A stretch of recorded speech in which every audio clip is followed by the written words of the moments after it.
आइए first question से start करेंगे। गुरु शिखर पर्वत चोटी कौन से राज्य में अवस्थित है? ऑप्शन ए में दिया है राजस्थान में, बी में दिया है गुजरात में, सी में दिया है मध्य प्रदेश में और डी में दिया है महाराष्ट्र में। देखिए, गुरु शिखर पर्वत चोटी जो है राजस्थान राज्य में स्थित है। सही उत्तर होगा ऑप्शन नंबर ए। और गुरु शिखर जो है अरावली पर्वत की सबसे ऊंची चोटी है। अरावली पर्वत का जो विस्तार है दिल्ली से लेकर गुजरात तक जो है 800 किलोमीटर तक फैला हुआ है। आइए नेक्स्ट क्वेश्चन के क्रम में आगे बढ़ेंगे।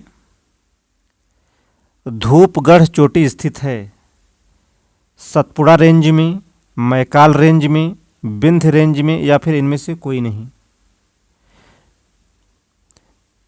सतपुड़ा की सबसे ऊंची चोटी जो है धूपगढ़ है, जिसकी ऊंचाई जो है 1350 मीटर है और यह स्थित है सतपुड़ा रेंज में। सही उत्तर होगा ऑप्शन नंबर ए।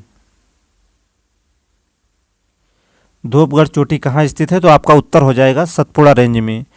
और सतपुड़ा की सबसे ऊंची चोटी जो है अभी हमने बताया धूपगढ़ है, जिसकी ऊंचाई जो है 1350 मीटर है। आइए नेक्स्ट क्वेश्चन देखते हैं। नागार्जुन सागर परियोजना किस राज्य में विस्तारित है? आंध्र प्रदेश में, उत्तराखंड में, जम्मू कश्मीर में या फिर इनमें से कोई नहीं। देखिए, क्वेश्चन आपसे पूछ रहा है कि नागार्जुन सागर परियोजना जो है किस राज्य में विस्तारित है। देखिए, नागार्जुन सागर परियोजना जो है कृष्णा नदी पर है और यह किस राज्य में विस्तृत है? तो आपका उत्तर हो जाएगा आंध्र प्रदेश में।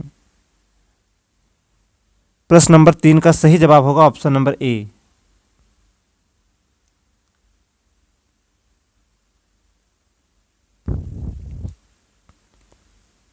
आइए क्वेश्चन नंबर 4 की तरफ चलते हैं। विश्व मौसम विज्ञान संगठन का मुख्यालय कहाँ पर स्थित है? ऑप्शन में दिया है जिनेवा में, ग्लैंड में, नैरोबी में और डी विकल्प में दिया है इनमें से कोई नहीं। देखिए, इसकी स्थापना जो है 23 मार्च 1950 को हुई और 23 मार्च को ही जो है विश्व मौसम विज्ञान दिवस मनाया जाता है। और विश्व मौसम विज्ञान संगठन का जो मुख्यालय है वह स्विट्जरलैंड के जिनेवा में स्थित है। सही उत्तर हो जाएगा ऑप्शन नंबर ए।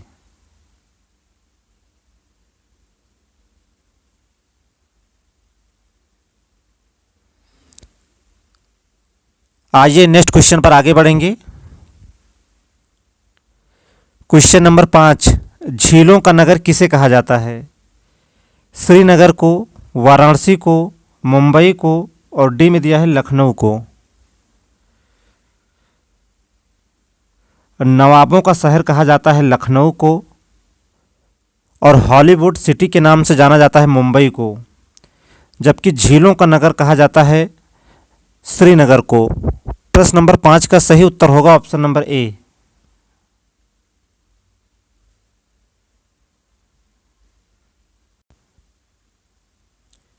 आइए आगे बढ़ेंगे क्वेश्चन नंबर 6 पर। निम्नलिखित में से कौन सी श्रृंखला कश्मीर घाटी को सिंधु घाटी से अलग करती है? आपके ऑप्शन में दिया है धौलाधर, बी में दिया है ग्रेट हिमालयन, सी में दिया है पीर पंजाल और डी में दिया है शिवालिक।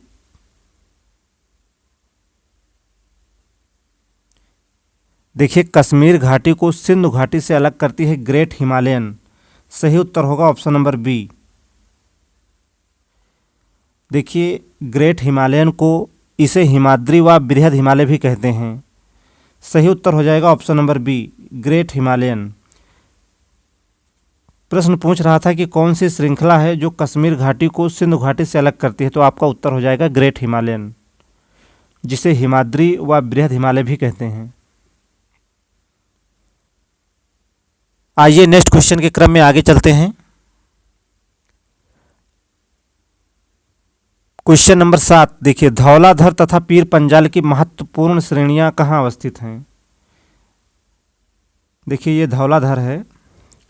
धौलाधर तथा पीर पंजाल की महत्वपूर्ण श्रेणियां कहाँ अवस्थित हैं? ऑप्शन ए में दिया है ट्रांस हिमालय में, बी में दिया है महान हिमालय में, सी में दिया है लघु हिमालय में और डी में दिया है बाह्य हिमालय में।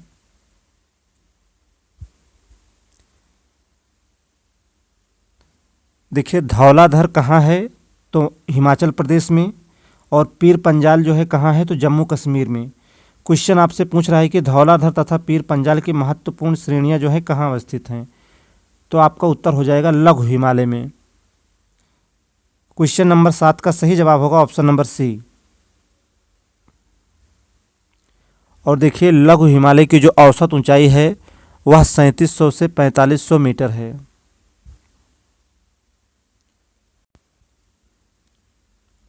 आइए आगे बढ़ेंगे नेक्स्ट क्वेश्चन पर। विश्व में कॉफ़ी का सबसे बड़ा उत्पादक देश है। ऑप्शन ए में दिया है ब्राज़ील, बी में दिया है श्रीलंका, सी में दिया है भारत और डी में दिया है म्यांमार। चलिए इस प्रश्न का भी उत्तर आप लोग कमेंट करेंगे। देखिए विश्व में जो है कॉफ़ी का सबसे बड़ा उत्पादक देश है ब्राज़ील। सही उत्तर होगा ऑप्शन नंबर ए। चलिए आप लोग उत्तर कमेंट करें कि कॉफ़ी का दूसरा सबसे बड़ा उत्पादक देश कौन सा है। चलिए आप लोग कमेंट करके बताइएगा कि कॉफ़ी का दूसरा सबसे बड़ा उत्पादक देश कौन सा है। आइए नेक्स्ट क्वेश्चन पर आगे बढ़ेंगे। हिमालय के स्थान पर कौन सा सागर विद्यमान था। ऑप्शन ए में दिया है लाल सागर, बी में दिया है अरब सागर, सी में दिया है टेथिस सागर और डी में दिया है मृत सागर।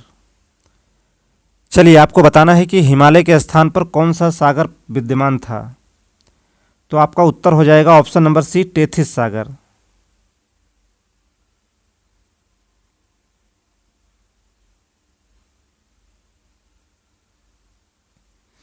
क्वेश्चन नंबर 9 का सही जवाब होगा ऑप्शन नंबर सी। आइए नेक्स्ट क्वेश्चन के क्रम में आगे बढ़ते हैं। हिमालय की ऊंची चोटी कंचनजंगा कहाँ स्थित है। ऑप्शन ए में दिया है कश्मीर में, बी में दिया है नेपाल में, सी में दिया है सिक्किम में और डी विकल्प में दिया है हिमाचल प्रदेश में। देखिए हिमालय की ऊंची चोटी कंचनजंगा कहाँ स्थित है, तो आपका उत्तर हो जाएगा सिक्किम में। ऑप्शन सी सही होगा यहाँ पर। और देखिए यह जो है विश्व की तीसरी सबसे ऊंची चोटी है। देखिए कंचनजंगा जो चोटी है यह विश्व की तीसरी सबसे ऊंची चोटी है।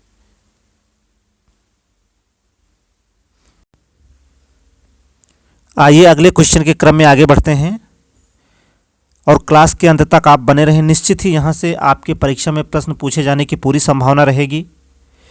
क्वेश्चन नंबर 11, कुल्लू घाटी किन पर्वत श्रेणियों के मध्य अवस्थित है।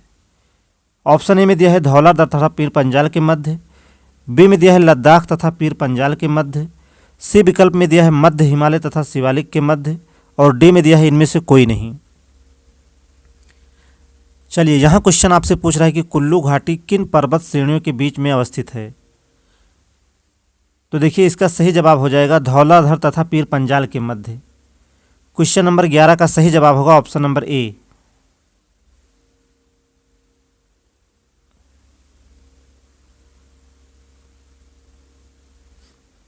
आइए क्वेश्चन नंबर 12 के क्रम में आगे बढ़ेंगे।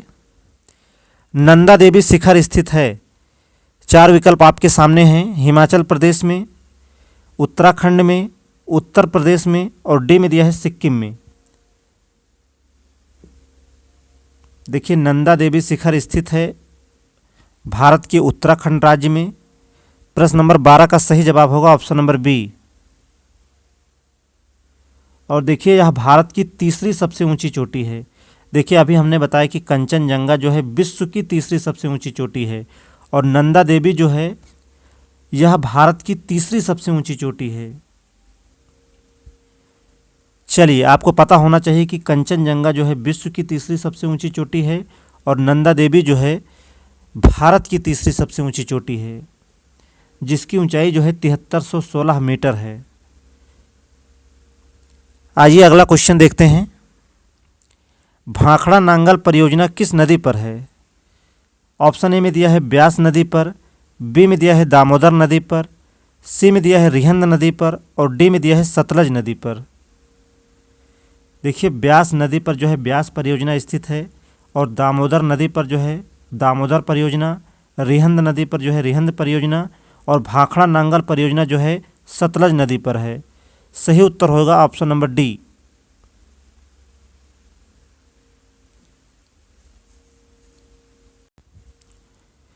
आइए नेक्स्ट प्रश्न पर चलते हैं।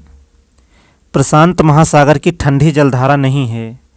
ऑप्शन ए में दिया है क्यूराइल विषुवत रेखीय जलधारा, बी में दिया है कैलिफोर्निया की जलधारा, सी में दिया है हम्बोल्ट या पेरुवियन की जलधारा और डी में दिया है सुसीमा की जलधारा। चलिए आपको बताना है कि प्रशांत महासागर की कौन सी जो है ठंडी जलधारा नहीं है। तो देखिए क्यूराइल विषुवत रेखीय जलधारा, कैलिफोर्निया की जलधारा और हम्बोल्ट या पेरुवियन की जलधारा, ये तीनों जलधाराएं जो है प्रशांत महासागर की ठंडी जलधाराएं हैं। देखिए ये जितनी भी जलधाराएं दी हुई हैं ये सभी जलधाराएं जो हैं प्रशांत महासागर की जलधाराएं हैं। तो देखिए ये तीनों जो हैं ठंडी जलधाराएं हैं प्रशांत महासागर की, जबकि सुसीमा की जलधारा जो है यह प्रशांत महासागर की गर्म जलधारा है। और प्रश्न देखिए यही आपसे पूछ रहा था कि प्रशांत महासागर की कौन सी ठंडी जलधारा नहीं है, तो इसका आपका सही उत्तर हो जाएगा ऑप्शन नंबर डी, सुसीमा की जलधारा। यह जो है प्रशांत महासागर की गर्म जलधारा है। चलिए नेक्स्ट क्वेश्चन को देखते हैं। डीडवाना झील कहाँ पर स्थित है? ऑप्शन ए में दिया है राजस्थान में, बी में दिया है केरल में, सी में दिया है मणिपुर में और डी में दिया है ओडिशा में। देखिए डीडवाना झील और सांभर झील ये दोनों झील जो है भारत के राजस्थान राज्य में हैं। सही उत्तर होगा ऑप्शन नंबर ए। जबकि केरल की बात करें तो वेम्बनाड झील, अष्टमुदी झील, पेरियार झील ये सभी जो है केरल राज्य में हैं। और मणिपुर में देखिए लोकटक झील है जो कि बहुत पूछता है एग्जाम में, और इसी लोकटक झील पर जो है केबुल लामजाओ भारत का एक तैरता हुआ राष्ट्रीय उद्यान स्थित है। देखिए यह प्रश्न कई बार जो है एग्जाम में पूछा जा चुका है। जबकि चिल्का झील पूछता है तो उड़ीसा। क्वेश्चन नंबर 15 आपसे पूछ रहा था कि डीडवाना झील कहाँ पर स्थित है, तो आपका उत्तर हो जाएगा राजस्थान में।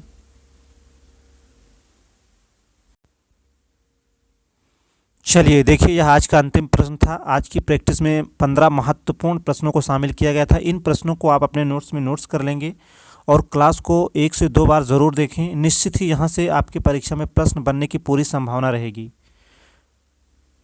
उम्मीद करते हैं सेशन आपको पसंद आया होगा। आज की क्लास को यहीं पर समाप्त करेंगे।